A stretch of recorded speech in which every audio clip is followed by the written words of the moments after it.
ஈரானுடன் போரிடும் அமெரிக்காவுக்கு ஆயுத ஏற்றுமதிக்கு தடை விதிப்பதாக சுவிட்சர்லாந்து அரசு அதிரடி அறிவிப்பை வெளியிட்டுள்ளது. சுவிட்சர்லாந்தின் நடுநிலை கொள்கையின்படி ஆயுத மோதலில் ஈடுபட்டு வரும் நாடுகளுக்கு மோதல் முடியும் வரை ஆயுத ஏற்றுமதி செய்யப்படாது என சுவிட்சர்லாந்து அரசு தெரிவித்துள்ளது. அணு ஆயுதங்கள் வைத்திருப்பதாக கூறி ஈரான் மீது அமெரிக்கா, இஸ்ரேல் ராணுவம் ஏவுகணைகளை வீசி தாக்குதல் நடத்துகின்றது.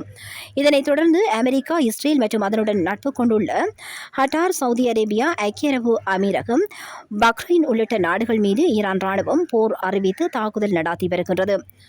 வளைகுடா பிராந்தியம் முழுவதும் 2 வாரத்திற்கும் மேலாக பெரும் பதற்றத்தில் ஆழ்ந்திருக்கும் ஈரான் போர் தற்போதைக்கு ஓய்வானதற்கான அறிகுறி எதையும் வெளிப்படுத்தவில்லை. மாறாக நாளுக்கு நாள் தீவிரமடையும் நிலைமையையே காட்டுகின்றது. இந்த நிலையில் ஈரானுடன் போரிடும் அமெரிக்காவுக்கு ஆயுத ஏற்றுமதிக்கு தடை விதிப்பதாக சுவிட்சர்லாந்து அரசு அதிரடி அறிவிப்பை வெளியிட்டுள்ளது.